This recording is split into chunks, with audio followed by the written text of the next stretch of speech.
وعليكم السلام ورحمة الله وبركاته. In the name of Allah, the Beneficent, the Merciful, the Lord of the worlds, we thank Him, we adore Him, we glorify His holy name for His mercy and blessing on us. We seek for His mercy and blessing on His messenger, Prophet Muhammad sallallahu alayhi wa sallam.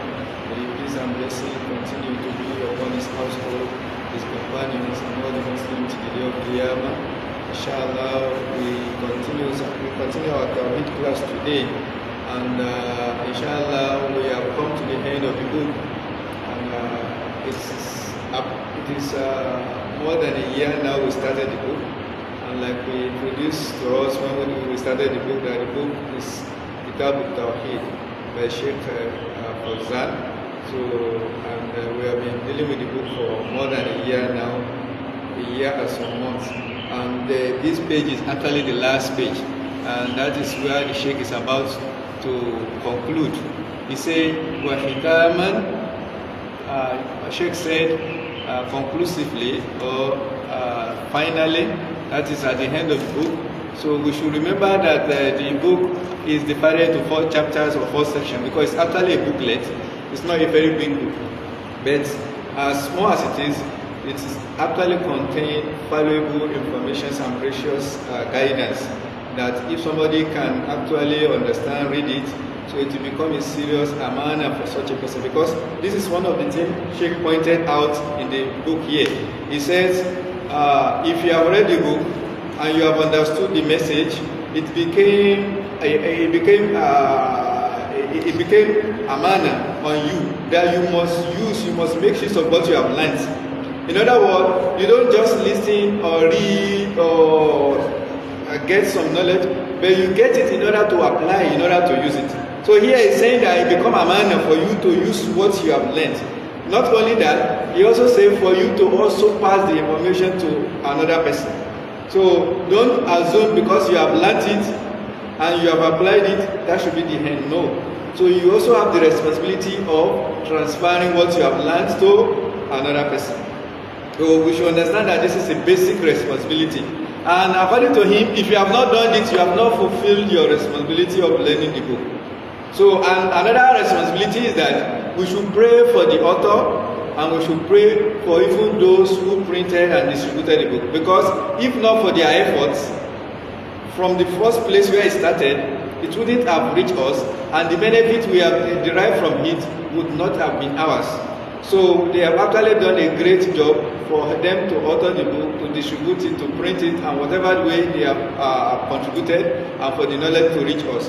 Prophet Muhammad said, whenever somebody does a great thing to us, anything good to us, so we have the responsibility to compensate that person. If you are incapacitated to compensate or to have anything to compensate, then he said you should say, Jazakumullahu khairan. So he said this will suffice, or this will be sufficient for you to compensate. So we say Jazakumullahu khairan to Sheikh and every other person who have contributed to publishing of the book, and also to make it available for us to read. So Sheikh says, Khitaman wa khitaman naqulu innal bid'a baridul kufri. He said, we say at end or at last that indeed innovation is the post office of kufr.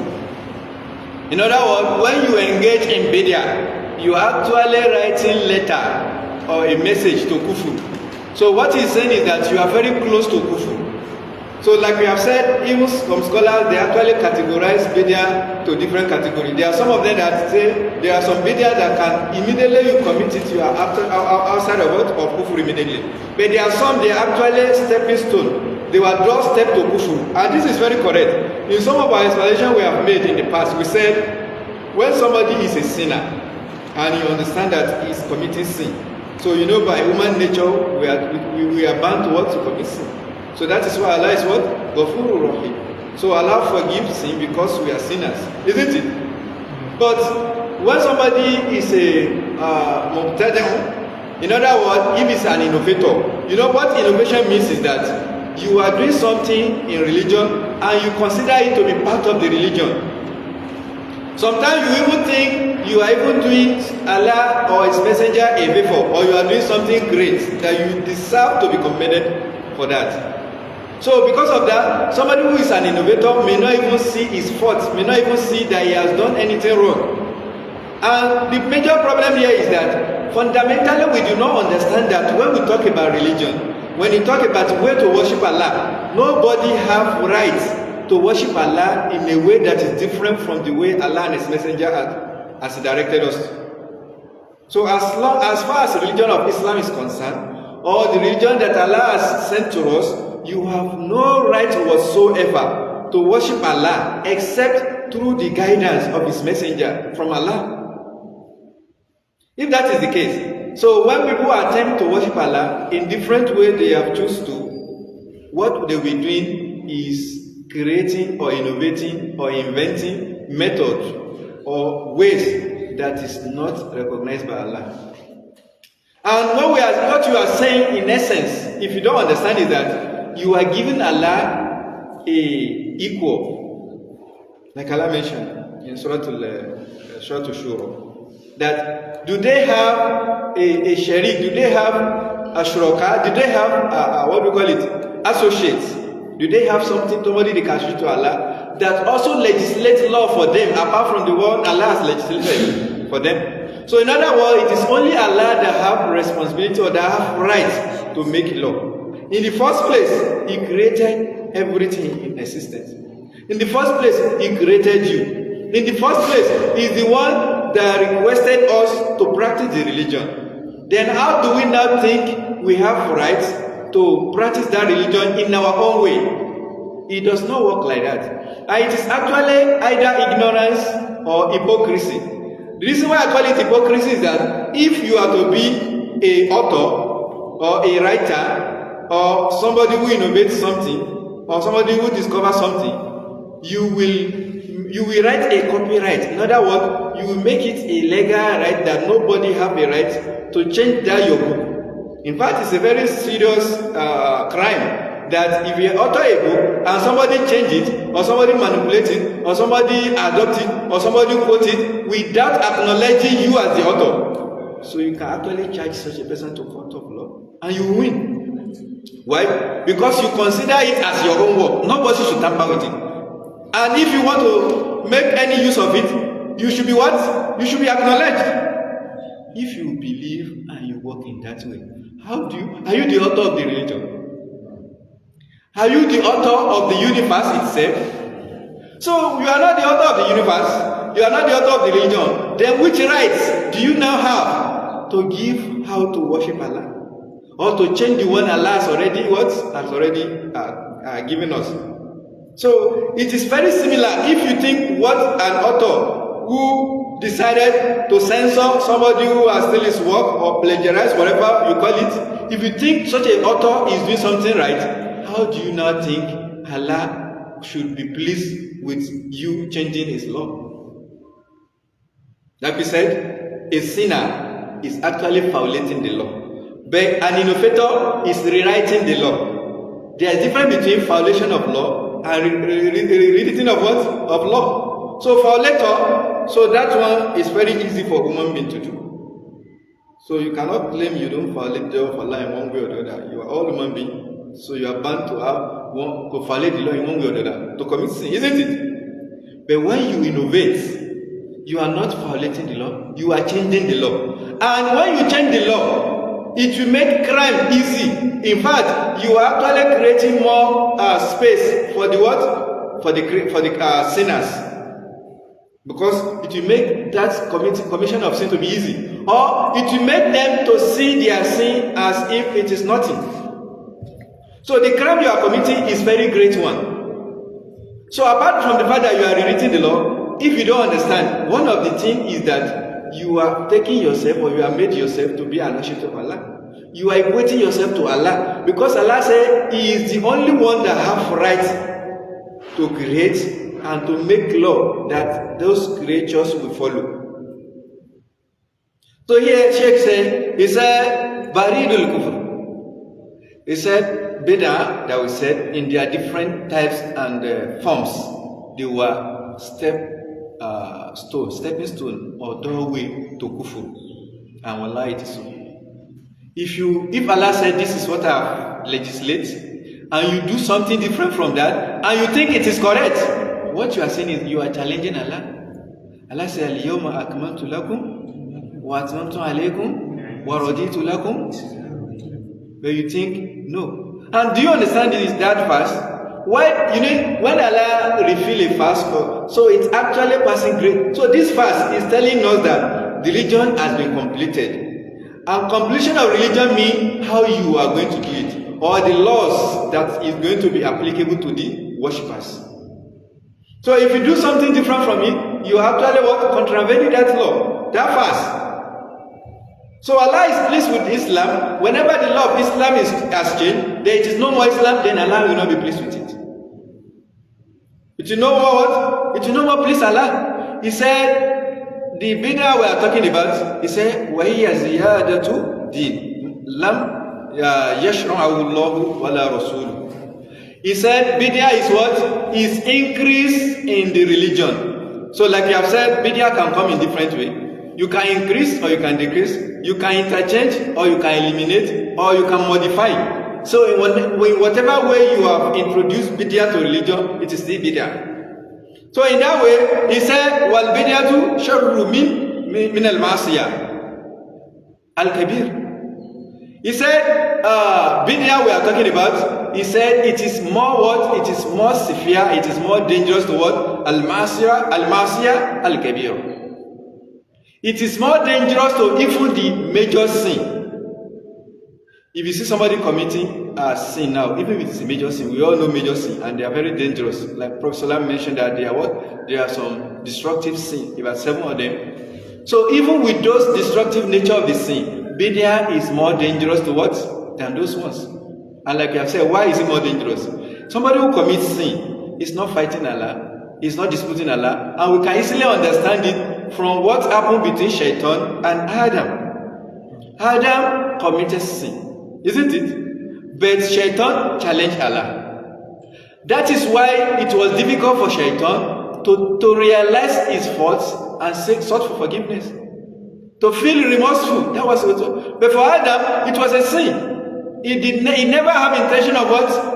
Of changing the law or challenging Allah. So he only fell into mistake. And immediately he realized his mistake. He was remorseful. Then Allah taught him how to seek for forgiveness. He sought for forgiveness and Allah forgave him.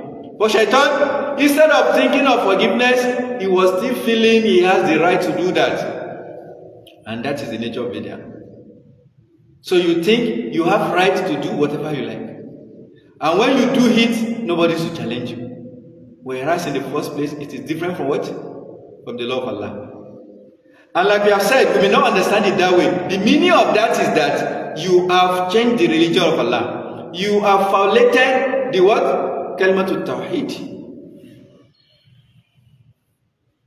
So the Kalimatu Tawhid is what? Is that you establish that there is no God to be worshipped except who? Except Allah.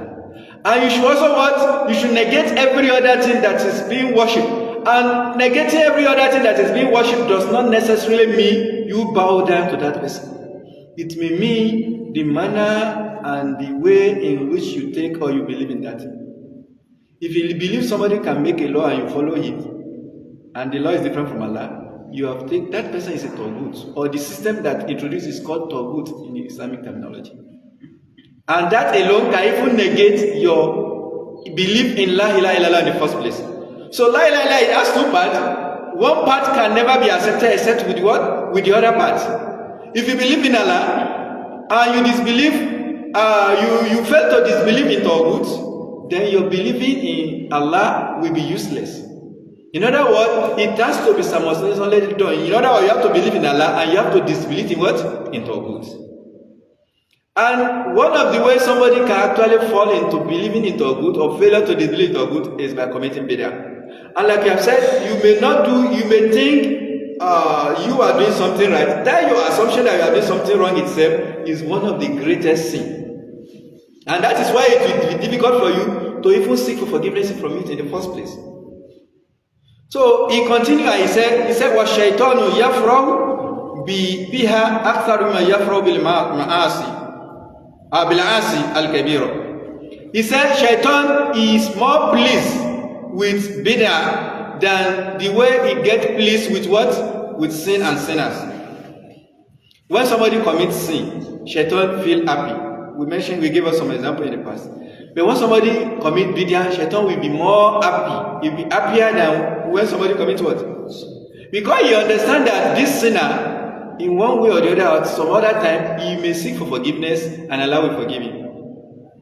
There was a story somebody gave that a man one day was going to masjid from his house, and the road to his masjid is waterlogged and is very sticky and is watered. So in short, when he goes, Shaitan, and he has a lamp with him, so Shaitan will cause problem and will fall down, and what Shaitan actually want to make him is either to lose interest in go to masjid or to get late to the masjid.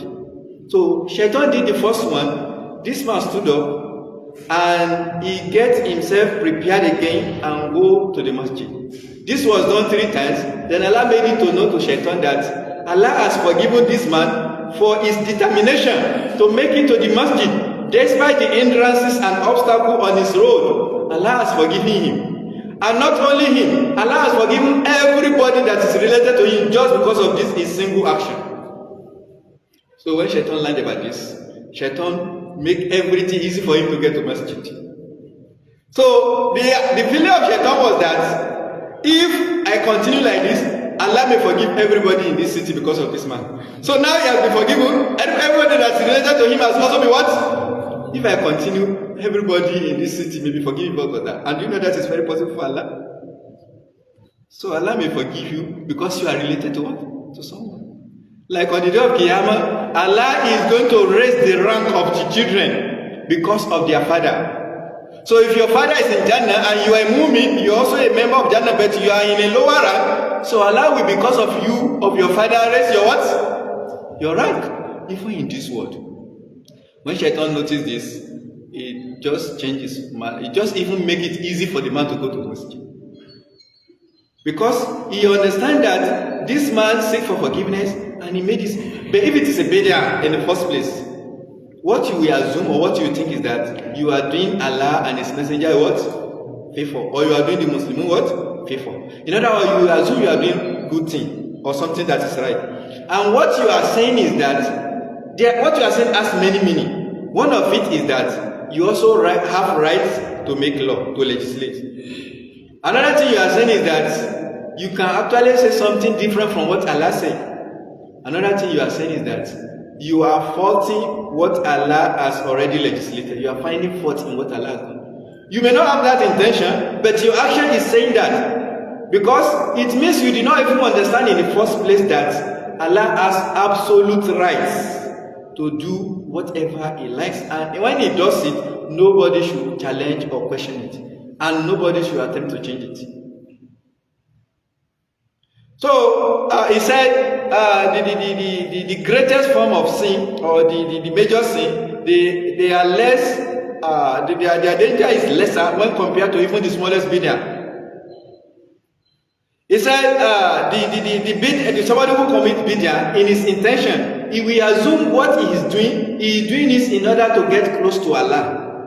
And wallahi, you can only get to Allah except with what Allah legislates, except through Allah's instruction and command and guidance.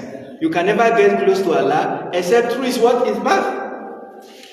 So in one description, Prophet was describing Siratul Mustaqim, and he said he drew a very straight line, and he said this is Siratul Mustaqim, and some small lines by its side. So at every line there are shaitan that is calling people. So if you don't understand, you will assume you are also on the right path, and you will follow that path, and you will never get to your destination. But in your own assumption, you think you are on the what? On the right path. And that is the nature of bid'ah.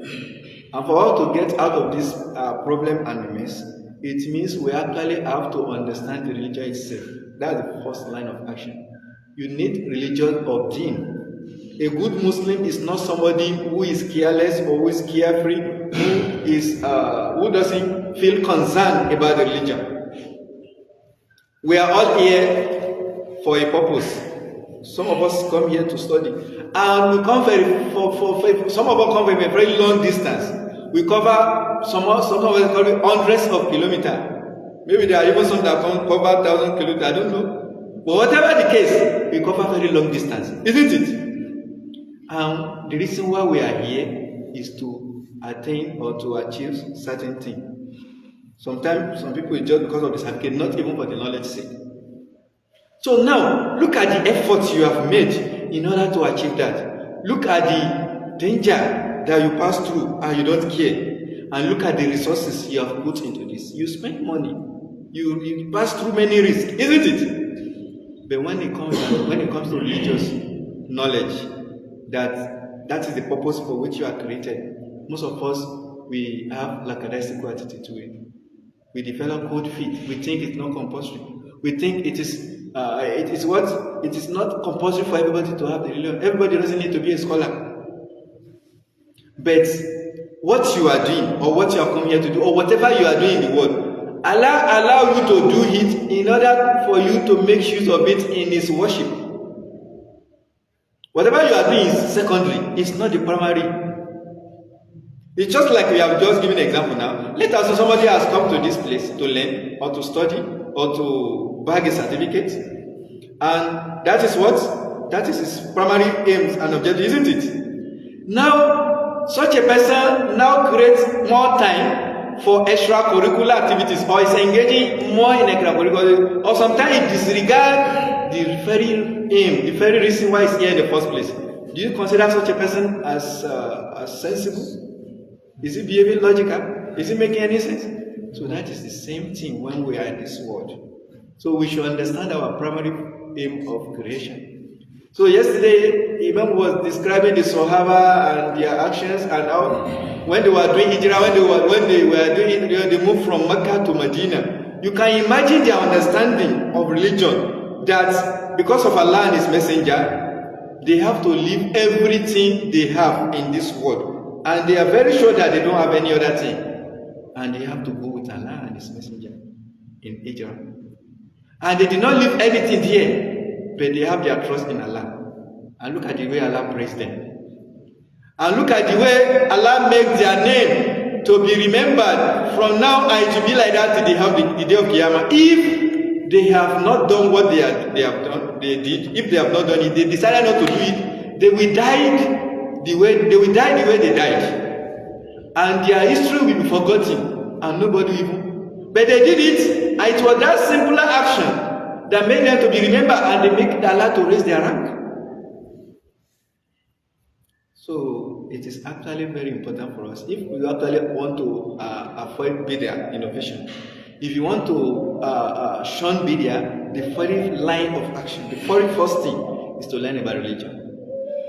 Like we have said, sometimes those people who commit bid'ah, like we mentioned some of the reasons why people fall into bid'ah. One of them is what? Al-Jahl. And wallahi, that is the fundamental. Though there are some that, if your reason for falling to bid'ah is not ignorance, then you must be a munafiq. If you have knowledge, you understand what you are doing, and you are still committing bid'ah, then there is no doubt that you are a munafiq. But if you are not a munafiq, and you are falling to bid'ah very easily, it means you are ignorant of that. So which means what needs to be eliminated, the first thing that needs to be eliminated is what? Is ignorance.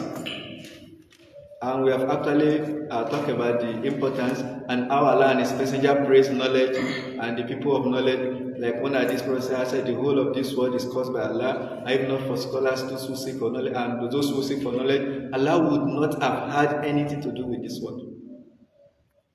So now we have come to this world. Allah has created us for the purpose of worshiping Him.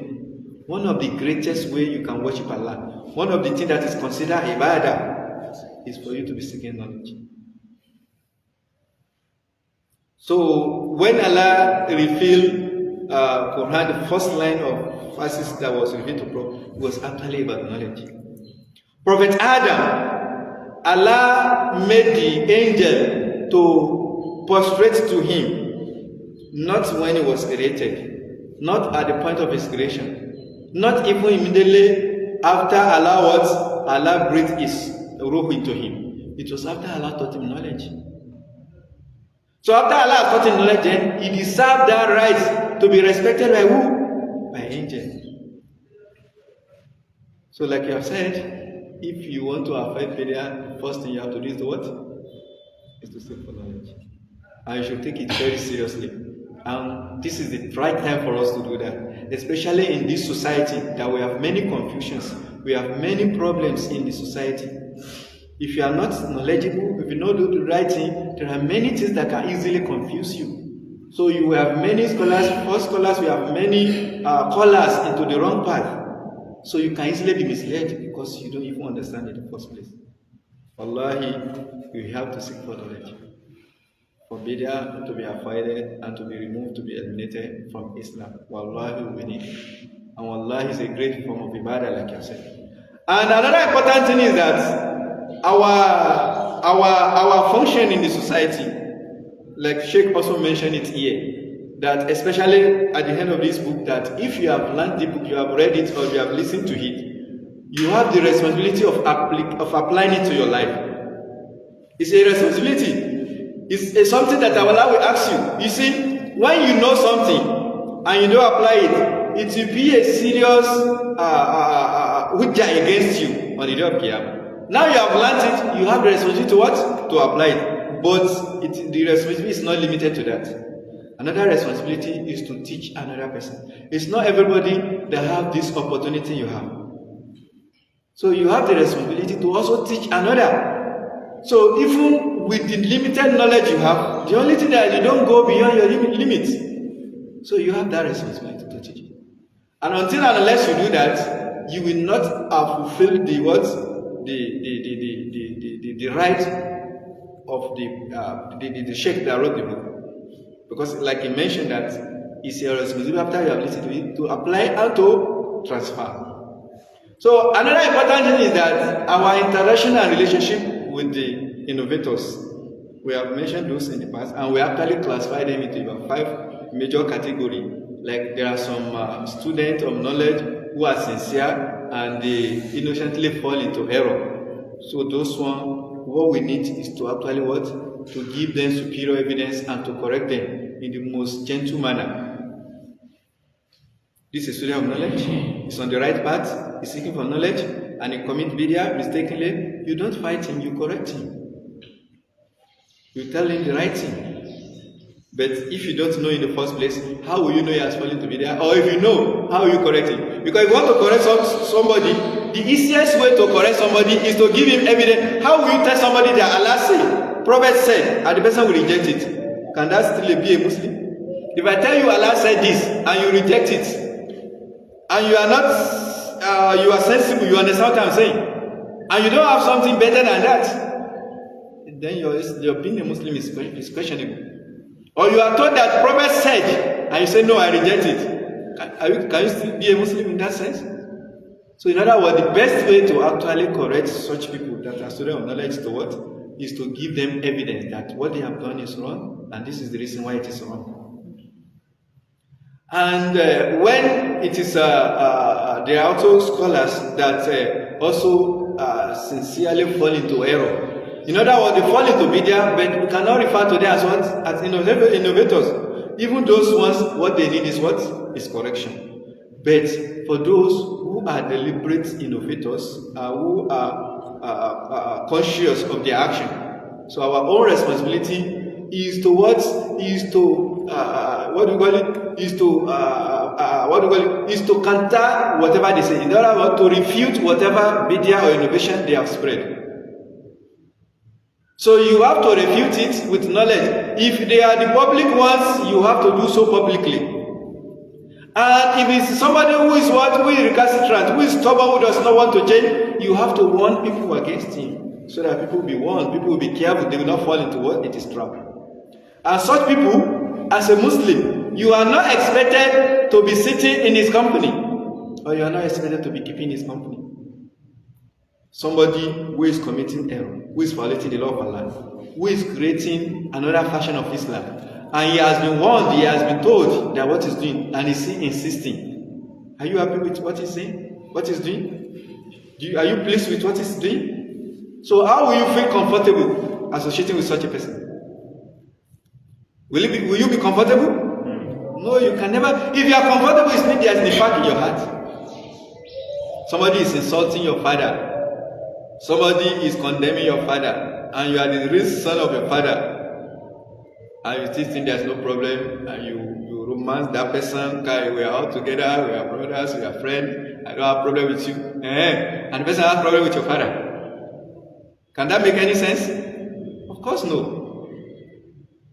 So the same thing, somebody who is violating the law of Allah, and he has been told, he has been warned, he has been given evidence. He is doing it consciously, not a mistake. You have no reason except you want to give him another evidence, except you want to give him nasiha. Otherwise, you are not expected to do that. So, like we have said, the head of the book is what Sheikh have just told us, and that's actually end the book. We call Kitabu Tawhid by Sheikh Fawzan. But before we actually call it a day, I will just take the summary of the whole book from the beginning, so that we have the summary of the book. The book, like we have mentioned, it contains 4 major sections. It's actually a booklet, like you can see it in his hand there. It's a very small book, and like we said, we call it small book because of the size. But if you consider the information that is there, wallah, it's a very big book. Because anything that is talking about Tawheed, Allah is very big. The reason and the basis of your creation is what? Is to worship Allah. That is Tawheed. When we say Tawheed, that is the Ibadah. And we say Ibadah, that is Tawheed.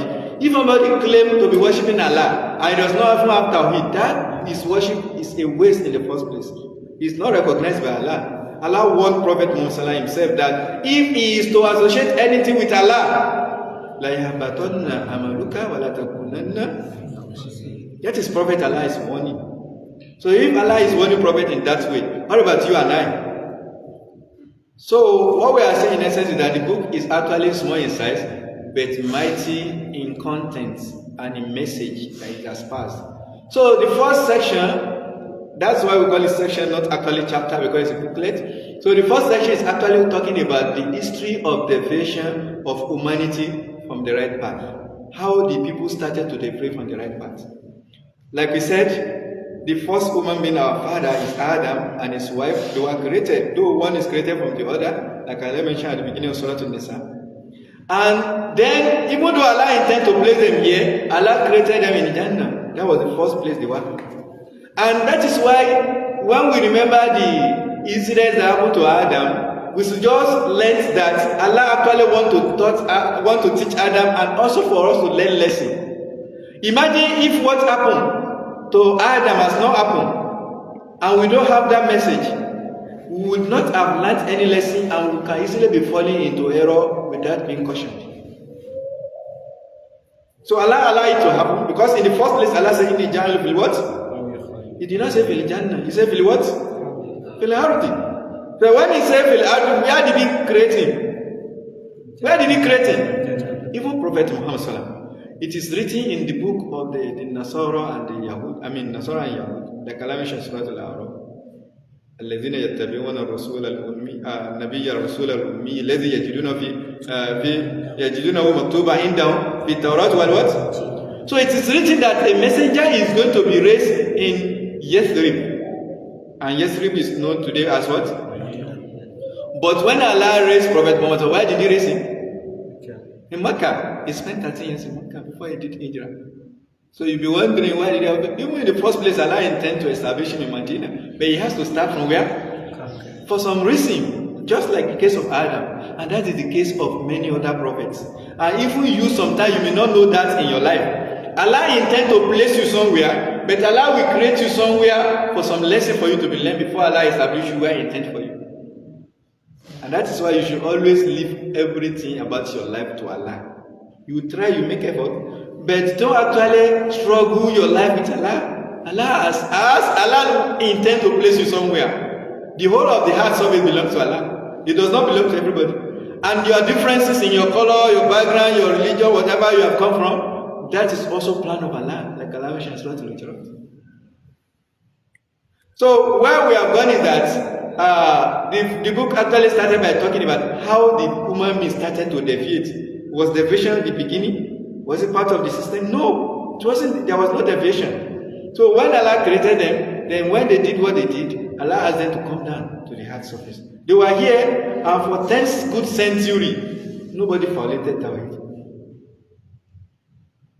Allah said, فَإِمَّا يَأْتِيَنَّكُم مِّنِّي هُدًى فَمَن تَبِعَ هُدَايَ. So, because nobody violated Tawhid, there was no messenger, there was no book. From Adam to Nuh, according to Abdul ibn Abbas, and what about the hadith of Prophet, from Adam to Nuh, for 10 century, no messenger was sent, and no book was received. Some say there are some books for Adam, and Shehu, one of the child of Adam, one of the children of Adam, so they call him Suhuf. I know the book revealed by Allah. Some of them are Kitab, some of them are Suhuf, and some of them are Al-Wah, like we have the Al-Wah of Prophet Musa. But it was only 2 of the prophets of Allah, or messenger of Allah, that were given book completely. The first one is who? Musa. ثُمَّ أَتَيْنَا الْمُوسَى الْكِتَابَ. So Allah said we give Musa the book completely, then Prophet Muhammad sallallahu. Other prophet, the book were not complete. The reason why that happened is because the content of what they need is what Allah gave them. It wasn't necessary. And another lesson to learn from there is that you don't say what is not necessary. So you concentrate and you correct what is necessary. People are committing an error or a mistake of violating the law of Allah in some way, and you are talking outside what is happening. You are not making any sense. You are supposed to focus and talk about what is relevant, what is happening. Okay, some problems are happening in Jazeera al-Arab or in America, but you have your own peculiar problem here, and you ignore it, and you concentrated on what? American problem. The one Allah will ask you, if you are to die now, the one Allah is going to ask you is what? That's what that is happening in your own society, your immediate society. So you have to solve your own problem before you look what? Outside. If Allah is going to ask you that what is happening in America now, why is it happening? You will not be among the people that will ask. Because you are not here, you don't have that opportunity, you don't have that ability to correct it. But here, people will be arguing, they will create unnecessary debate. Sometimes they will go into what? Into conflict, just because of problem of another time. Are we making sense? Do we even understand Islam at all? No, that is not Islam. Allah himself. You mean Allah does not have the ability to reveal the whole book to Adam from the beginning? Or to even Ibrahim was never given a complete book. So for Ibrahim, that's what the Quran says, isn't it? Yes. So what we are saying is that, so the deviation started after 10th century. Shaitan, he has been in existence even before Adam. And that was one of his reasons why he violated the law of Allah. That is why I think he cannot bow down for Adam. He said, Ana khayrun min khalaqtani nar wa khalaqtahu. So I have created from a superior. Not only that, I've been here before him. I've worshipped him for several years. I'm better than him. Why should I bow down for him? Just like you and I sometimes we do. That this is my junior. Why will I respect him? This is my this. This is I'm here before you. I'm your superior. So if Allah creates a situation and circumstance for you to respect somebody, wallahi, if you don't do it, you are not different from Shaitan. Because what Shaitan did was no more than that. Shaitan did not have problem with Allah. Wallahi, he didn't have. Anytime Shaitan want to refer to Allah, he refers to it with what? With his mighty name. Maybe Izzatika. Rabbi. Qala Rabbi. That is how Shaitan refers to Allah. He does not, the only problem he has with what? Is with Adam. And because of the problem he has with Adam, he had to have problem with Allah. So sometimes you may have problem with a creature of Allah, and then you have problem with Allah. Don't think because you are not fighting Allah, why you fight? Can you fight Allah in the first place? You can't fight Allah. So when you create problem with a fellow human being, then you'll be having problem with Allah. That was exactly the problem of Shaitan. Even Shaitan, like you have said, even after he has misled or misguided somebody, he will still do as if for that person. Kamasali Shaitan. Helpful. Balama Kabaro. I don't know you. Why did you commission? For even me, you see me. What am I? I hope what? Even me, I fear Allah.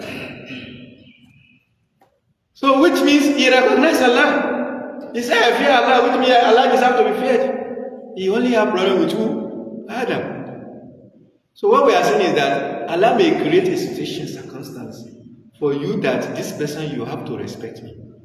Even if it's your junior brother, even if you're junior in the school, even if you're subordinate. So when you recognize that fact, then you submit to Allah. That is how Allah wants it. You did not create yourself in the first place. If you fail to do, and you think how, why? Did you know what Shaitan said? Ana khayrun, I'm better than him. I'm better than he is. Just like you said, I'm a degree holder, he's a secondary school leaver. That is not more than that. Is it more than that? Because that is the meaning. I am better than him. By modern standard, won't you consider a degree holder better than a secondary school leaver? Won't you consider that? So even what that's exactly what Shaitan is saying. If you say no, I will not respect you, I will not, when you see reason to respect him, you are not saying or you are not doing more than what Shaitan did. That is exactly what Shaitan did. You should understand that fact. And when Allah creates a situation or circumstance for you to bow down or to respect somebody, wallahi, Allah want to test you. Alladhi khalaqa al-mawta. Well, the what? It's just to test. If you fulfill and you pass that exam, wallahi, you will not remain there. Allah will elevate you. The angel, when they are submitted to Allah, were they brought down? So were they relegated? Did Allah reduce their status? Look at their status. They still maintain their high status. So which means Allah just want to test. But when Shaitan refused, what happened to him? He was immediately exiled. He was removed from his position and status. So what we are saying actually is that the vision is started when Shaitan mislead and misguide people. He confused them. And that confusion is also as a result of what? One of the human nature. And human nature is actually deficiency in knowledge again. You see, there are some righteous personality in the people of Nuh. Quran mentioned documented in Surah to Nuh also.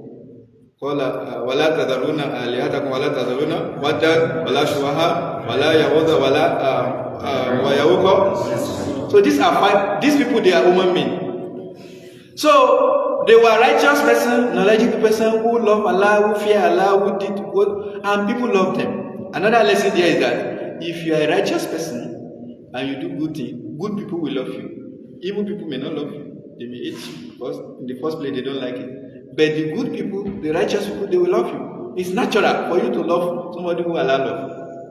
And it's very easy to identify who Allah loves. Allah is very easy. Allah doesn't hide it.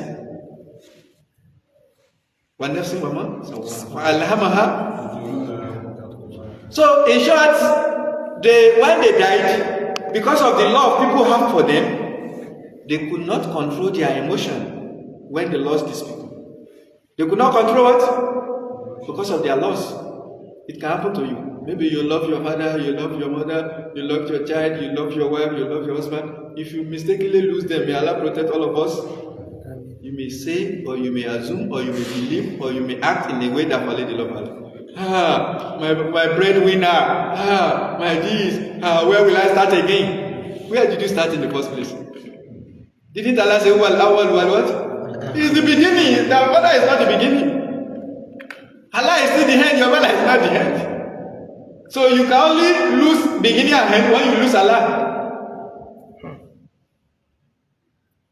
So, and everything belongs to Allah. He take them away because He wants to test you.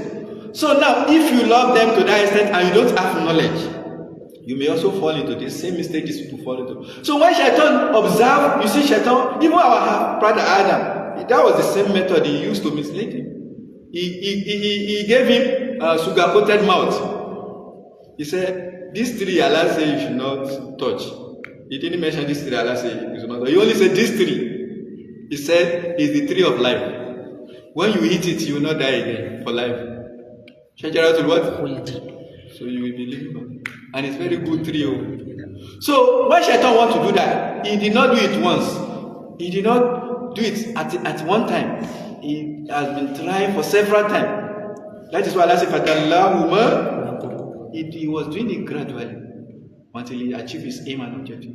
Since Shaitan understands our weakness, and he understands that progressively with time, you see, if you want to mislead somebody that doesn't have sense or that doesn't have knowledge, it's very easy. This is a yellow, a blue, a pen with yellow, Abi. Just take that pen and show him like this. This is a black biro. Initially, the person will say, I think you have score in your head. You can better get away with this one. No. If you are very patient and you don't get anger, come the second day, black biro. The person may still get angry. Come the third day, black biro. By the time you will do that thing for 10 times, he will agree with you. Black biro, black biro, black biro. When he can see with his eye that it is what? It's yellow. That is human being. Shaitan understand this and it has been making use of that method.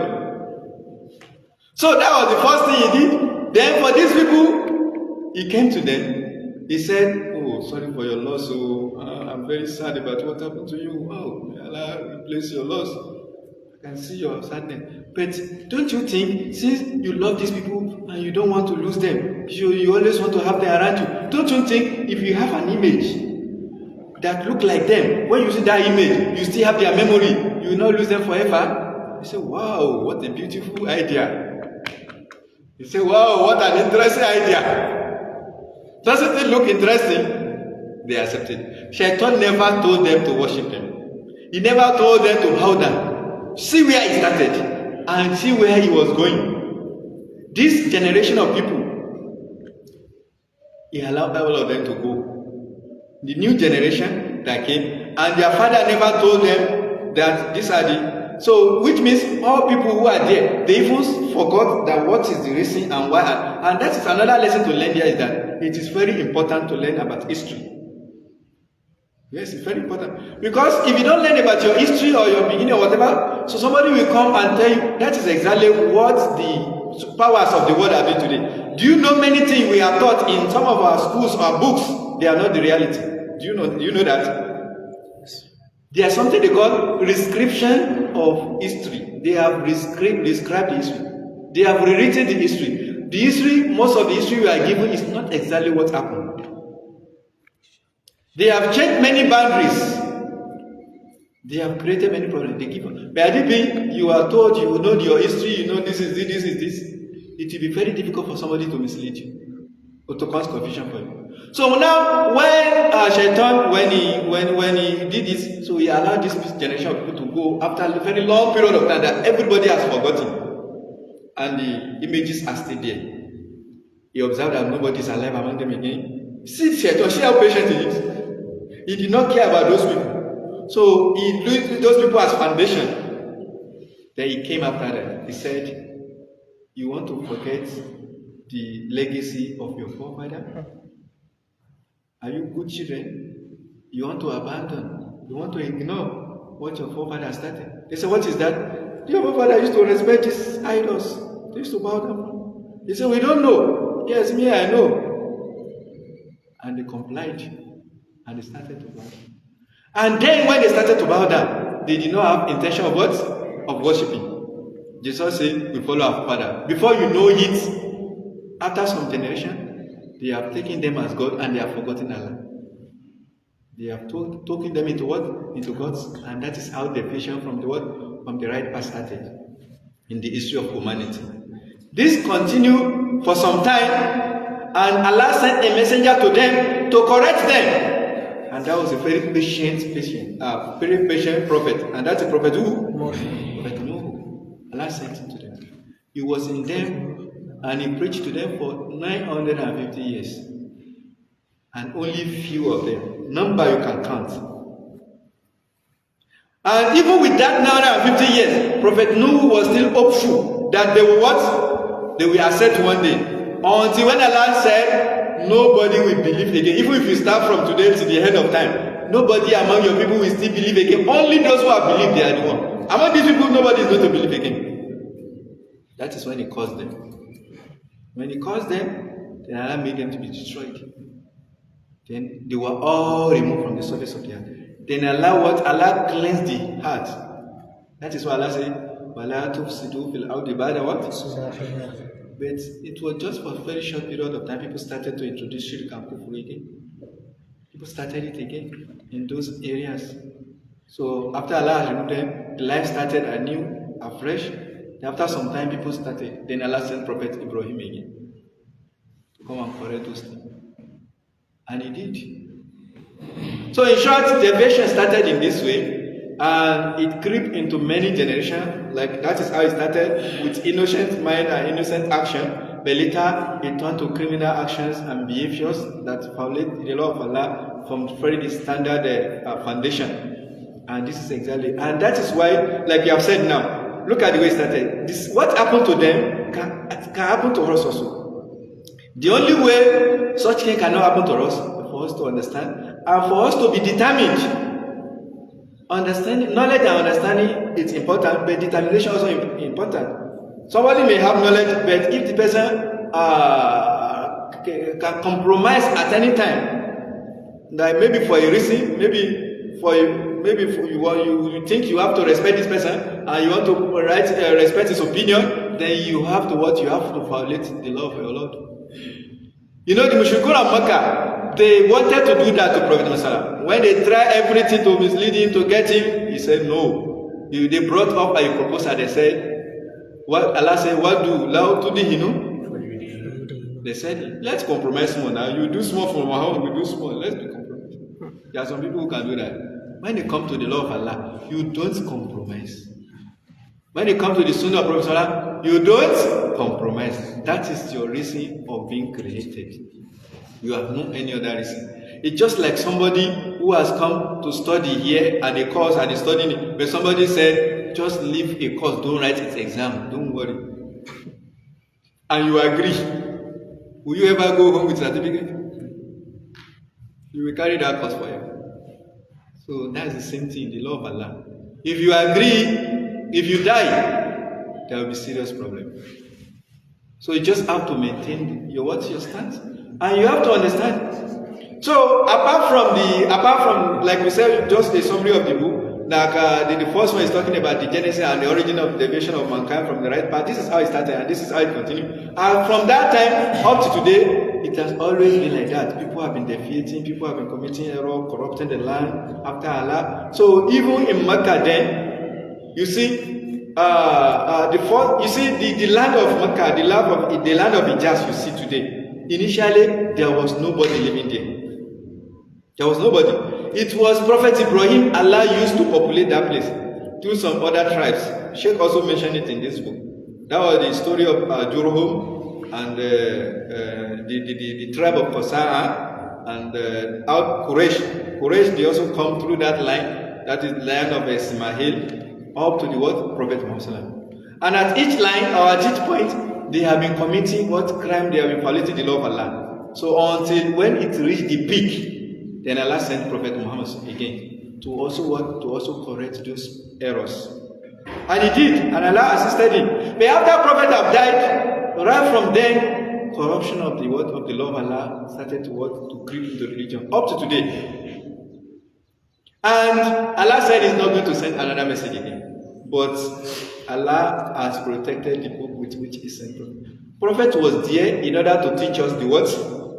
To teach us the what? The Quran. To show us the meaning and the guidance of Allah. Now He has taught us the Quran. He has fulfilled His responsibility. So He has finished His assignment, so Allah took Him to Himself. But the book, since Allah is not going to send another message, Allah said, I am going to protect the book. The book cannot be changed in any way. What?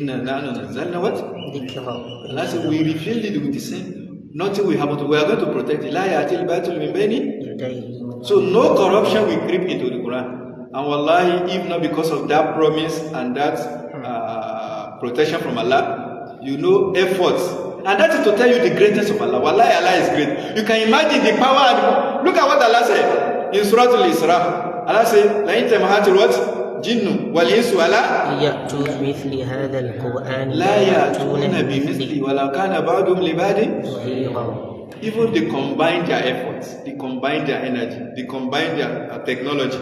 Look at the advancements in AI and technology today. But even with that, they cannot tamper with Quran. Whenever anybody attempts to even change even a letter there, that same day, Allah will reveal it. And if somebody says, I want to destroy Quran, I want to burn it, since the time as Allah has revealed Quran up to today, there was no single book people memorize more than Quran. We have people in their billions, not even thousands, that memorize Quran from page to page completely. If you like, burn all the Quran. If we are interested in producing it, 24 hours is too much to be reproduced. Is that not protection of Allah? Do you know any other book people memorize like that? Point to it. Mention it. What? Quran. So Allah has made it possible for the memorization, for the protection. So it's being protected. Because Allah is not going to send another messenger. So the Quran is in us in order to correct those errors. And that is why we need to be using Quran to check our effort, our actions. It's the standard, it should be the ruler to measure what you are doing. So if you go outside the Quran, you have to correct yourself. Otherwise you'll be in Bid'ah. Quran and the Sunnah of the Prophet Muhammad. So after that, he also mentioned the proper way of monotheism, Tawhid. How is the proper way we have to take our Tawhid?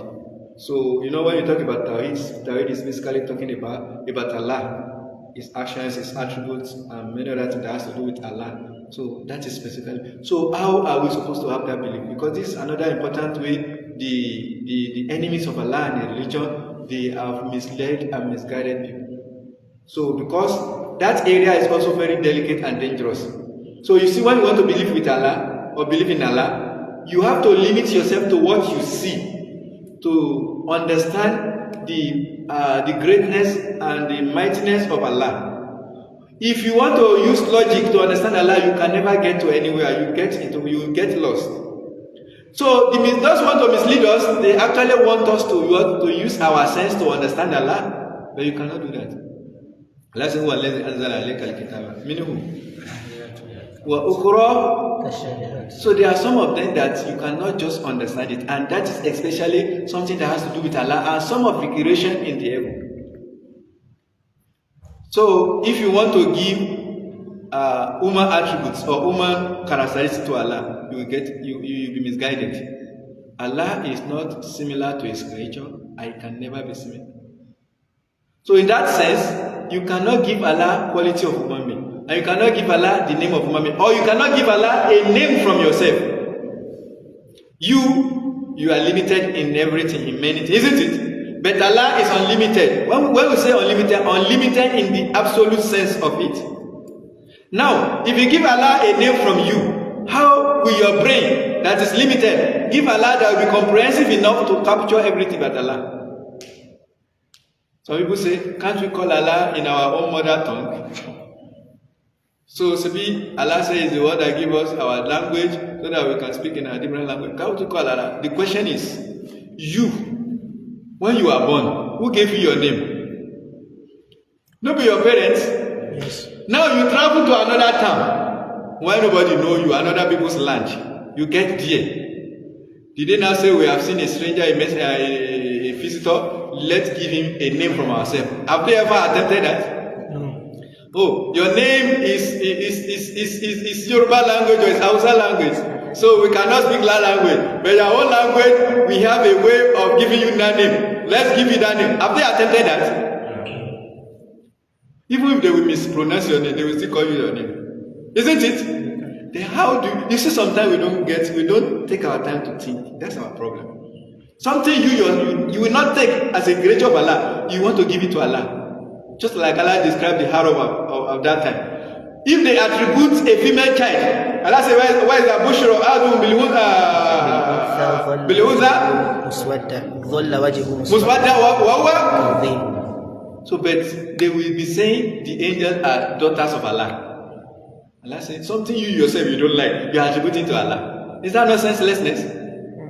Of course, it's a crime for them. We are not praising that act. But Allah is just a similitude that something you don't like to attribute to yourself, you are even attributing to Allah. That is exactly we. We just give example that you author a book, you will not like that somebody wants to steal down your work. But the whole of this universe, who is the author? Allah. But you want to tamper with the creation and the authorship. But you don't even like that it is done to you. So now, why and how do you think you can give Allah a name from yourself or from your language because you think it is your language? When you will not even like that somebody change your name from your name to their language. Nobody will even try that. They will be, somebody may call Osman Sumanu. You understand that you wanted to say Osman. You understand? But for you to not say, I have my own language way of saying it, they will not do that. So even in the case of Allah, because some people will bring their rationality, their way of thinking, they say, no, we can call Allah in our own language. So no, it's not done like that. And you know what? Any name you give to Allah, if it is not from Allah himself, it can never fit Allah. Because anything that comes to your heart, anything about Allah that comes to your heart, if it is not directly from Allah, it can never be related to Allah. It can never be true. Because Allah himself is unlimited. Nobody can judge him. Nobody can quantify him. Nobody can accept this kind of. That's why we have to limit ourselves to what he says about himself. Allah says, so it does not resemble anything. So in other words, what we are saying is that the second part of it talk about what the proper way of believing, of having the monotheism. And because of our time, because I have been told the time is up, we just want to summarize the book. So the third part is talking about the proper way of relating and believing in messenger, his household, his family, and his Sahaba. That is another area some people also deviated from the right path. Some about the Prophet himself, some about his household, some about his Sahaba.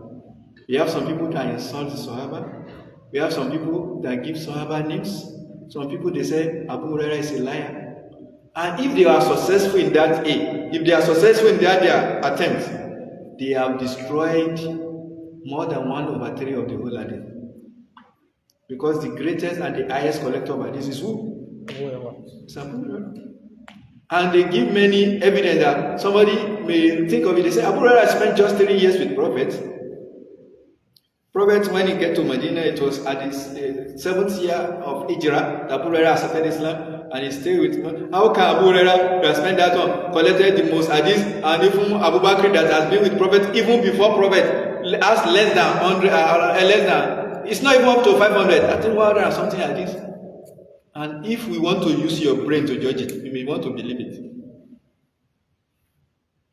So about the Sahaba, about the household, the Prophet, some people they limit the household of Prophet to the line of Khadija.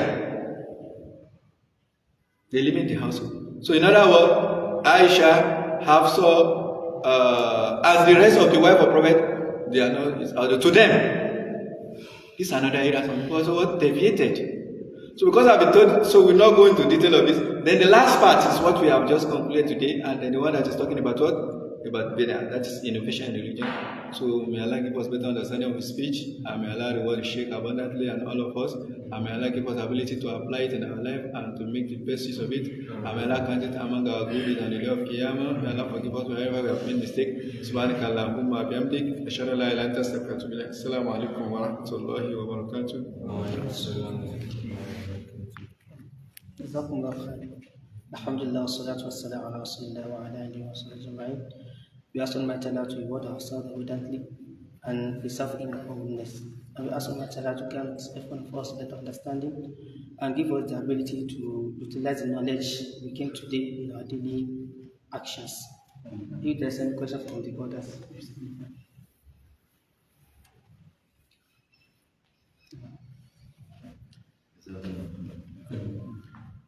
I wanted to ask, what's the ruling on kafir?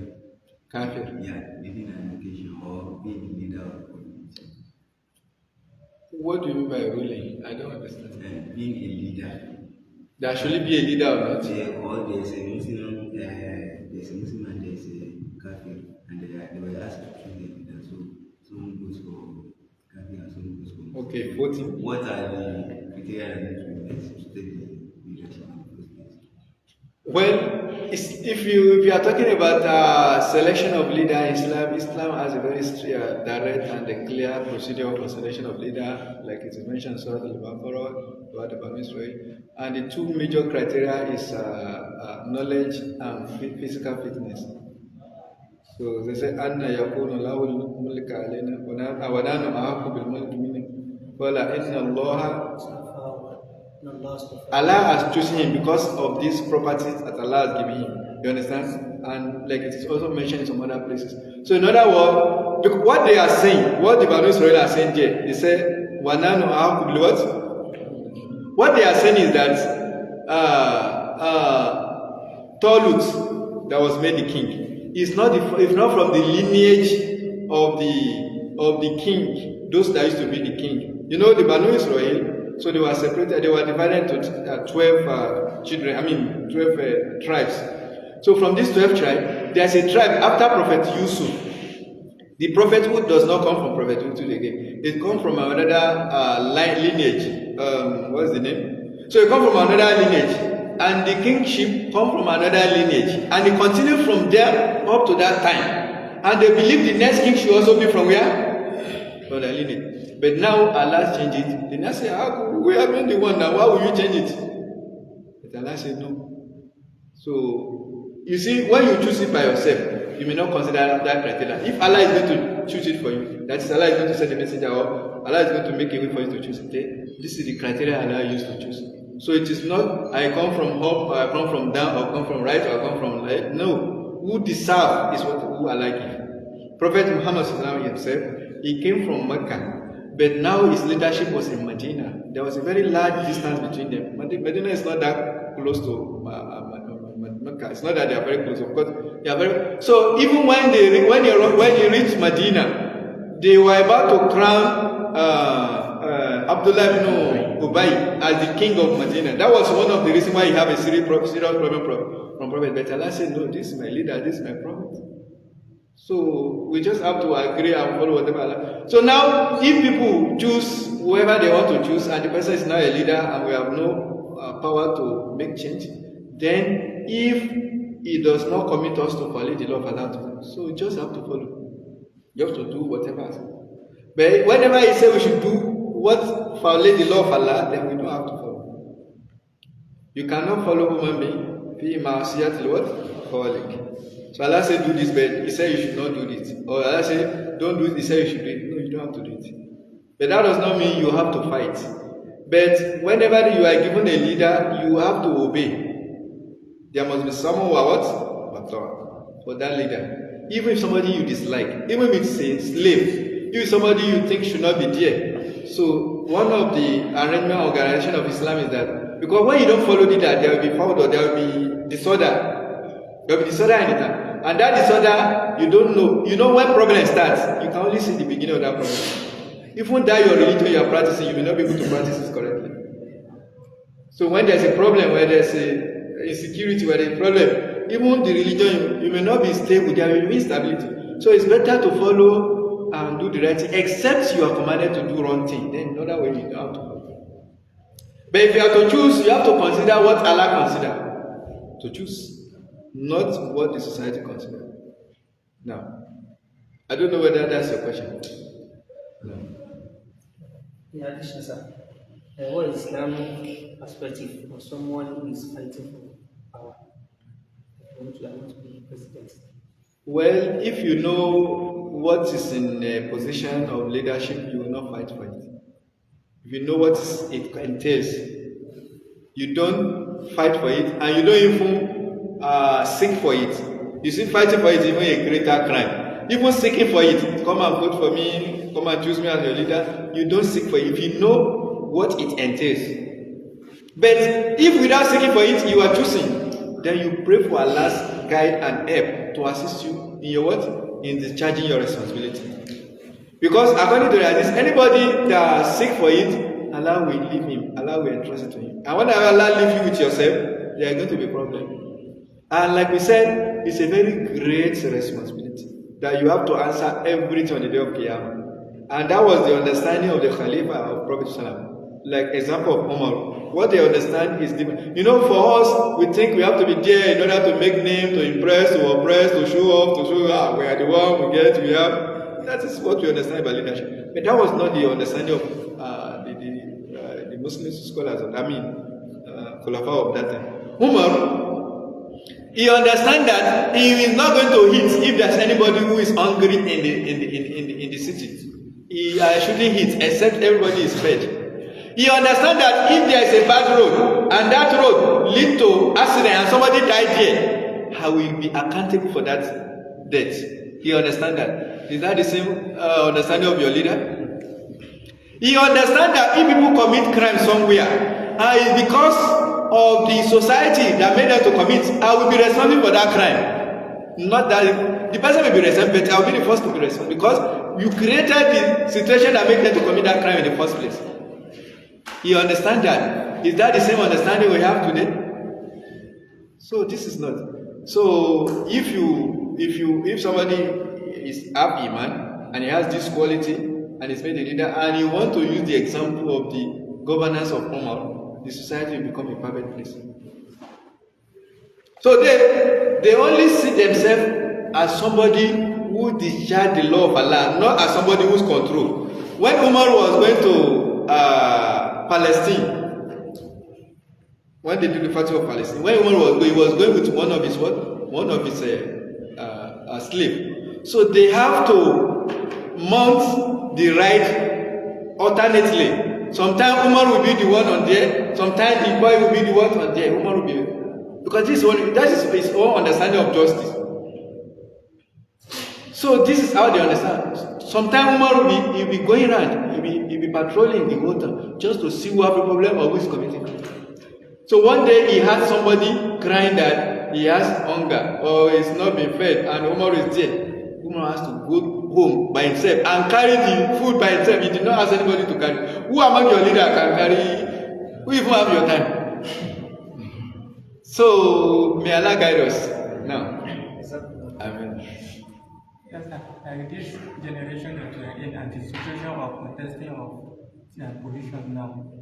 So, what is the ruling of the idea that the Prophet said that if someone come and seek for a position and another person come and seek for that position, the second person should be killed? Should be killed. I don't know that hadith. I don't know it. Where is the source of the hadith? I read it in Honestly, I don't know about it. I've never read it, I never heard about it.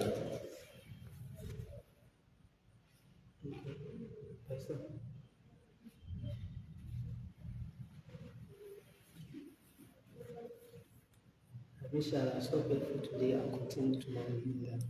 We ask Allah to hold our son importantly and we serve our commoneness, and we ask Allah to grant us better understanding of our religion. No, I think according to this program, it's time to say what's the question of two people seeking for leadership. Maybe it's not, I'm not talking about the right ideas, but try to verify what I understand by the question. Like the position of Islam, when two people vying for leadership. So generally, like I said, if only one person vying for a position or seeking for a position is not part of Islam. Even only one person. Now there are two, and the two of them are opposing each other, or they are from different sides. So it will create more problem. So, but the hadith quoted is what I said that I don't know. But generally Islam. So if you look at the leader, selection of leader procedure, right from Prophet up to all his all the khulafa we have. So Prophet himself, he has given it, even though he did not say it directly. He has always been given preference to Abu Bakr, and everybody have noticed this. So when it was time to select a leader, so everybody assumed Abu Bakr, because there were many times when Prophet was absent, Abu Bakr will be the one. Prophet will appoint Abu Bakr to lead. So when he was sick, he will call Abu Bakr. Many incidents. So people understand that Abu Bakr should be the next person, because he has been respected even Prophet when he's not around. So and when it was the time for from Abu Bakr and also Umar, he constituted consultative he committed Shuro committee, and they selected the next leader. So in other words, and you see, when you want to select the leader himself may not even know who is going to be the leader. But in this position, it's people that will come and vote for me, come and vote. And one other danger of this election process is that, or voting process is that, those people that are coming, they are not even coming through themselves, they are coming through party, and those parties, they have laws and they have rules. So in other words, you have to do what the party says you should do, even if you don't like it. And many crimes are also committed through those processes. So you can see two brothers, sometimes they are even blood brothers, But they are in different parties. They may fight. Sometimes they may even kill each other. May Allah protect us. سبحان ربك رب العزة عما يصفون والسلام على المرسلين والحمد لله رب العالمين. Assalamu alaikum.